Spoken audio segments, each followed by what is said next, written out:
What is going on, guys? I am back. You guys are like, what happened to the Goku Runner channel? I don't have my nice camera. Too lazy to set it up. We'll talk about why I'm too lazy and too tired to do all that. But I'm back. Let's talk about Seabrook Lucky Trails races, the aftermath, and we'll talk about training. Let's get after it.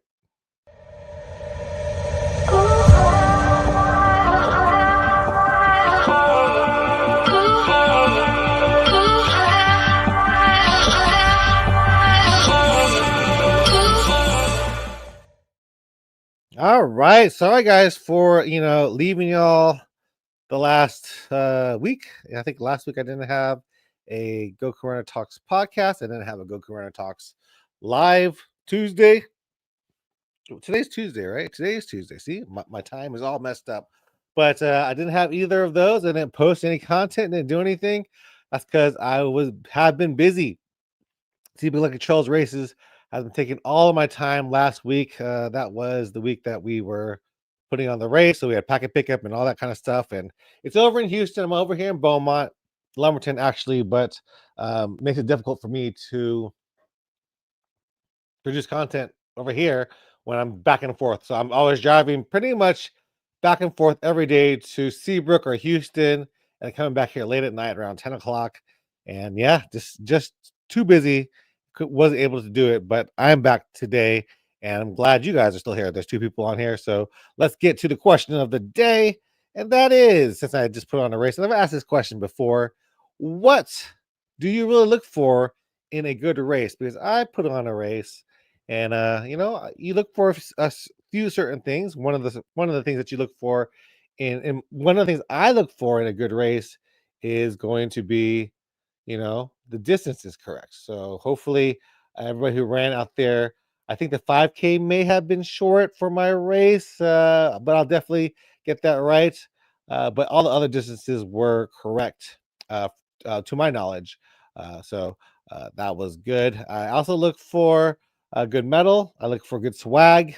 Our race, Seabrook Lucky Trails, we had a hat, we had a shirt, we have a socks. That's what you get when you sign up for the race. So you get a ton of swag. So you got to be happy about that.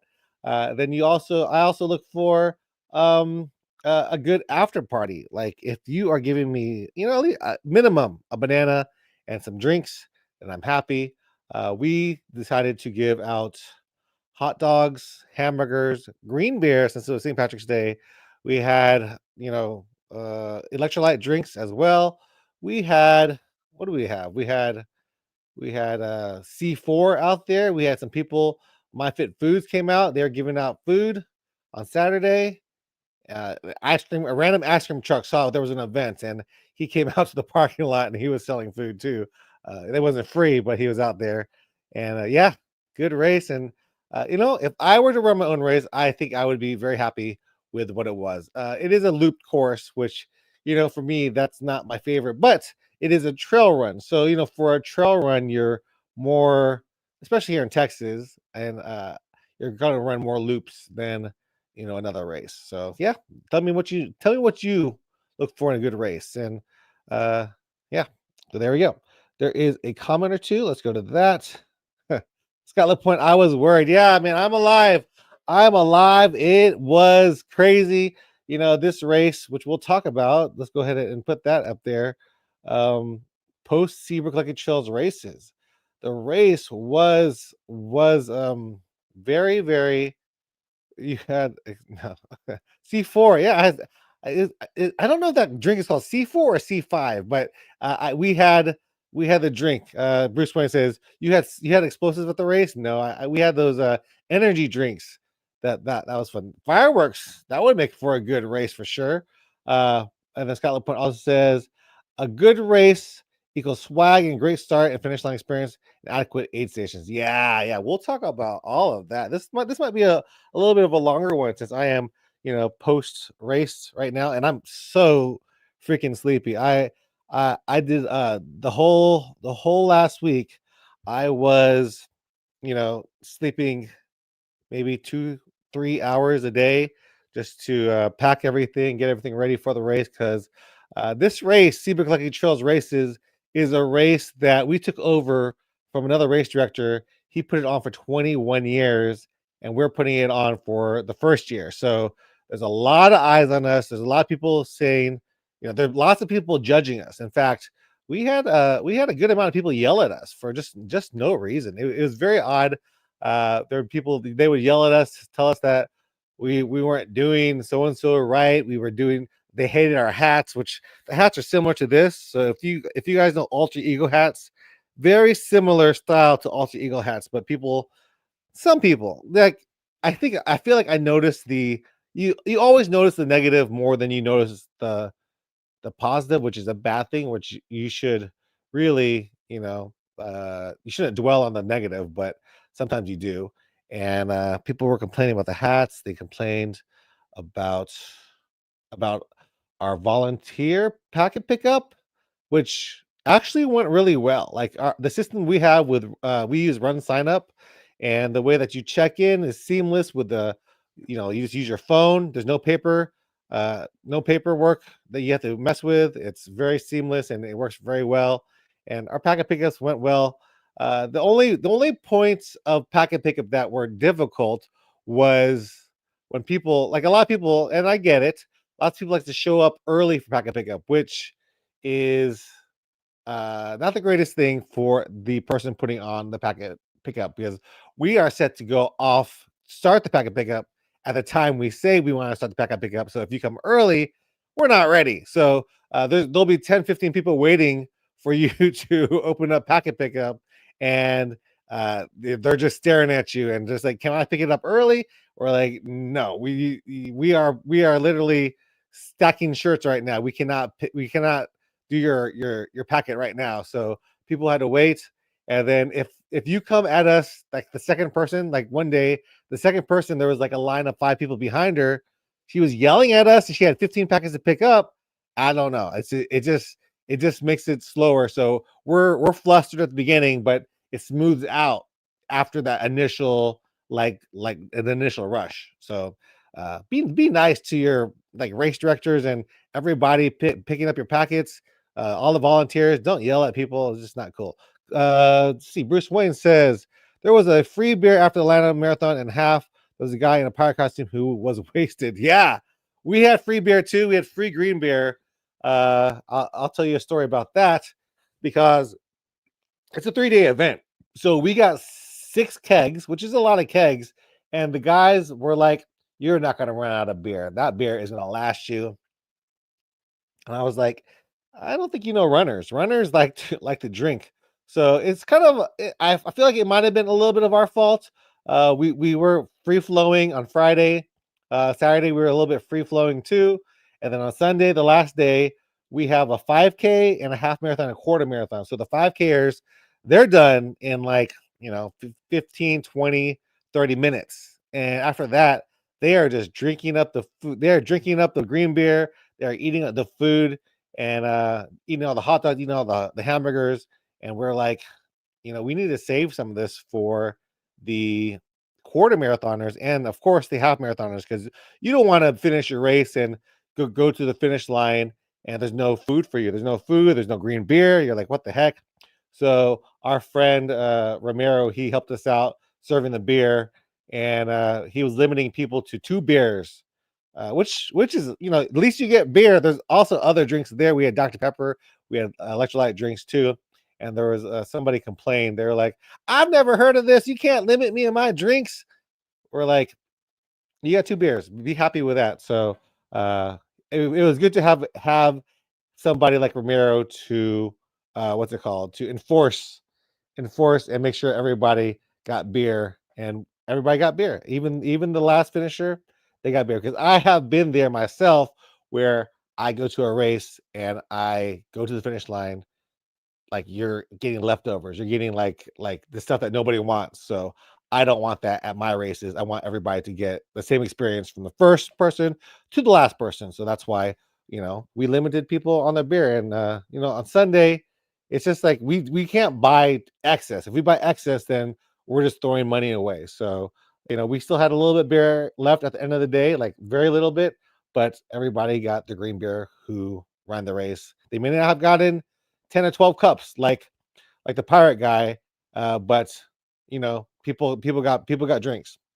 Uh, Bruce Wayne says, I don't think alcohol is something you should be drinking before after a marathon. Yeah, well, yeah, this like I said, this race was a race that was not ours. It's 21 years. This is the 22nd year, and we have to we're gonna change things, but we can't change things right away. We're gonna have green beer regardless, but for what we're trying to do, we wanted to keep it pretty much the same as what Robbie did last year, and then eventually we'll work in more stuff. We did work in some stuff this year. We changed some things, and for the most part, very successful race.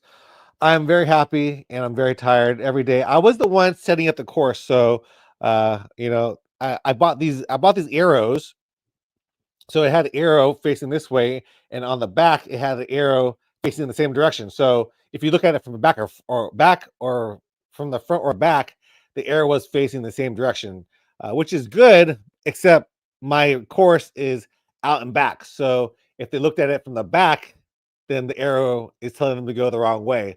So I had to strategically place the arrows in areas where where people um people didn't see the back. And then the last day, I ended up spraying it so that people don't see the back. And I don't think many people got lost, if any. Maybe one or two people may have got it misdirected. I heard a 5K ran the quarter marathon, which is 6.55 miles. So they got some free miles. But for the most part, not many people got lost, which is good. Skylar Point says, yes, two is plenty. Yeah, I agree. Two is plenty. Like, I feel like you should be, especially at a race, you should be happy with what's there. If you got two beers, people were asking for people were mad at us because we didn't have a Sprite. I was like, there's other drinks. You have water. You have Dr. Pepper. We had a lot. We only chose to buy Dr. Pepper. Like Dr. Pepper is like literally the best drink. And if you're from Texas, Dr. Pepper is the drink to drink. I gave up Dr. Pepper for Lent, so I couldn't drink any of it. But we had Dr. Pepper. We had water. We had seltzer drinks too. We had so much. So C4, like I said, another hydration drink. I probably should do a taste test of that drink. It was actually really tasty. It was this coconut water with electrolytes. Well, I guess coconut water already has electrolytes, but it's very tasty drink that wasn't too sweet. Bruce Wayne says a marathon seems like a lot of work for a free beer. Yep, yep, it's a lot of work, a lot of work. Those guys who did the marathon on Saturday, it actually ended up being a pretty warm day for them. So I was like, man, kudos to them.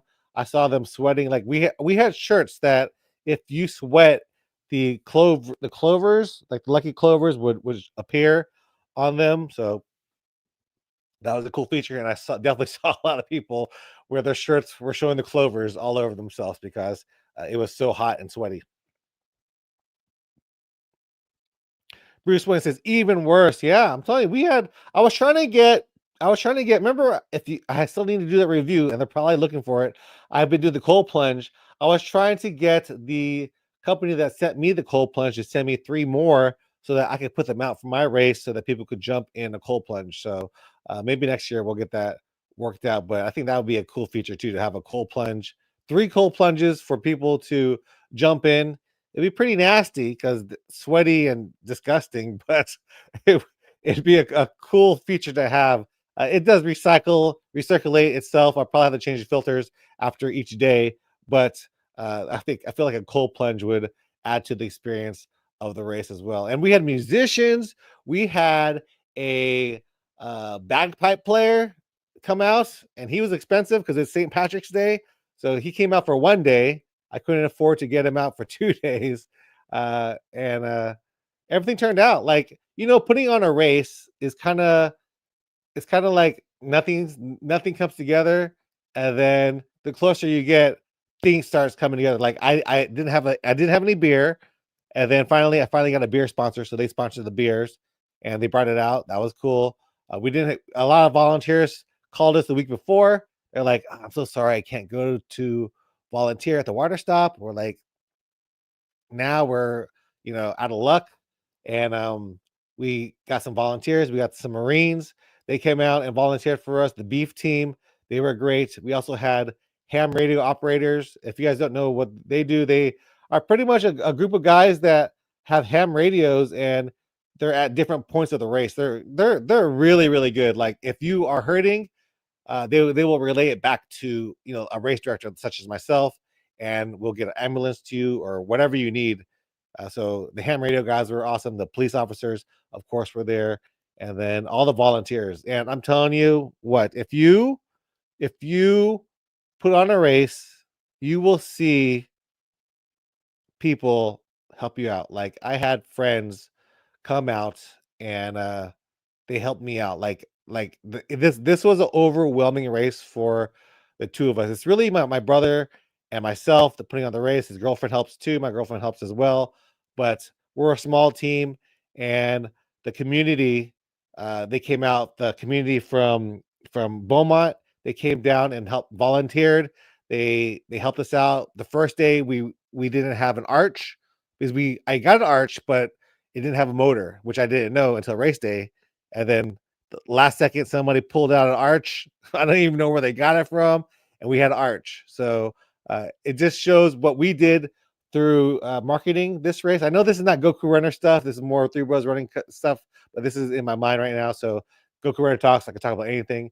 But us through marketing, we went to different race clubs, different running groups, and we talked to them, got to make friends with them, and through that, it helped us market. But not only helped us market, it also helped us to gain people that would help us during the race. And I'm telling you, those people that helped us during the race, they helped out a lot. They brought ice when we needed it.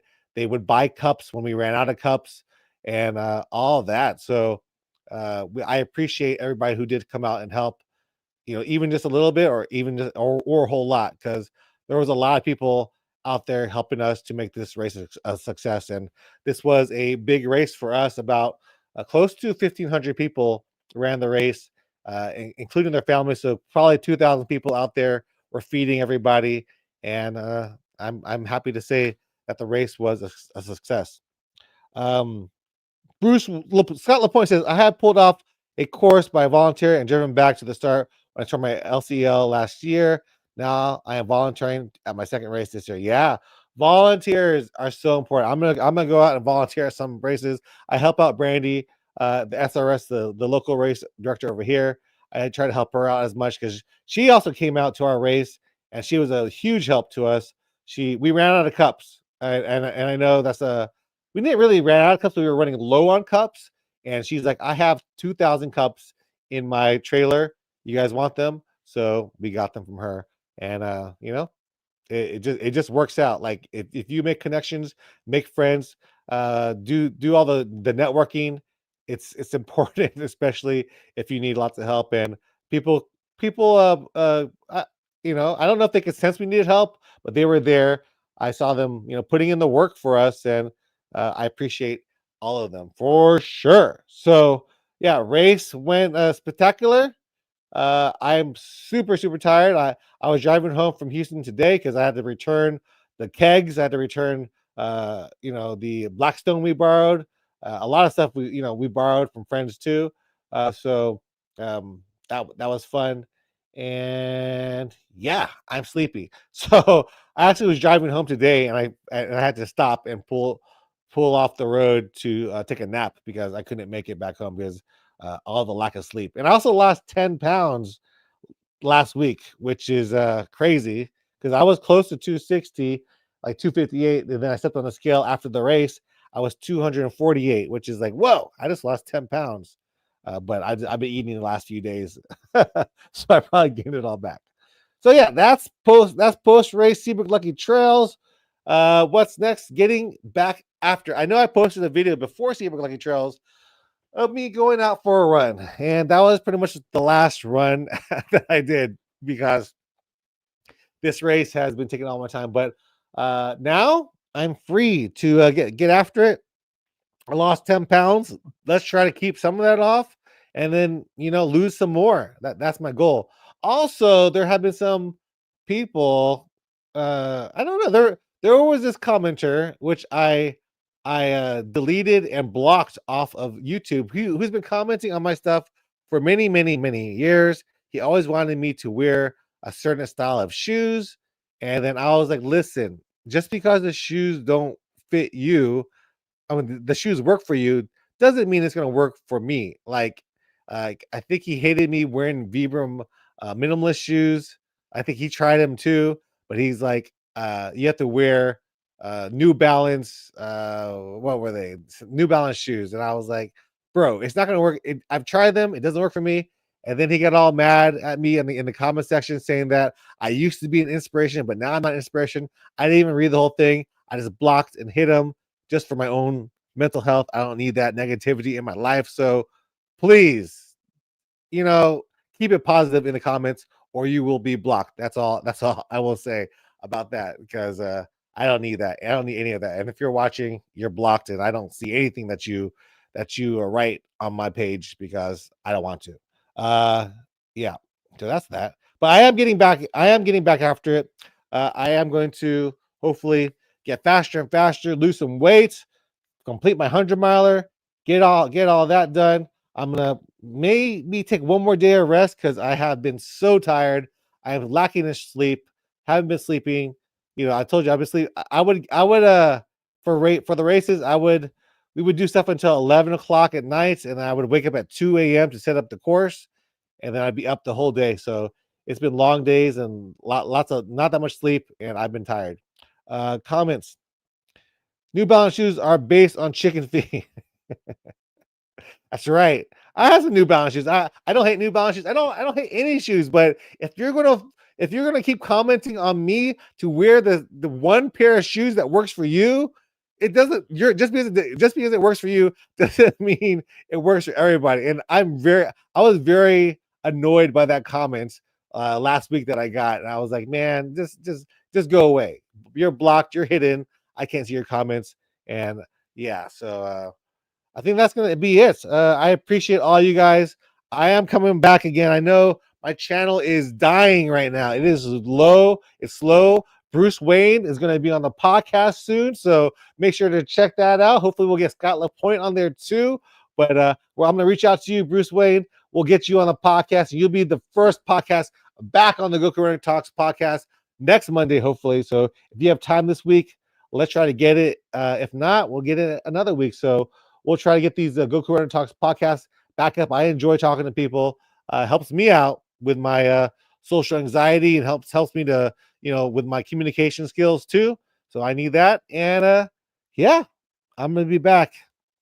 Let's go, Bruce. Let's go, Bruce. Bruce Wayne. We'll hear his story.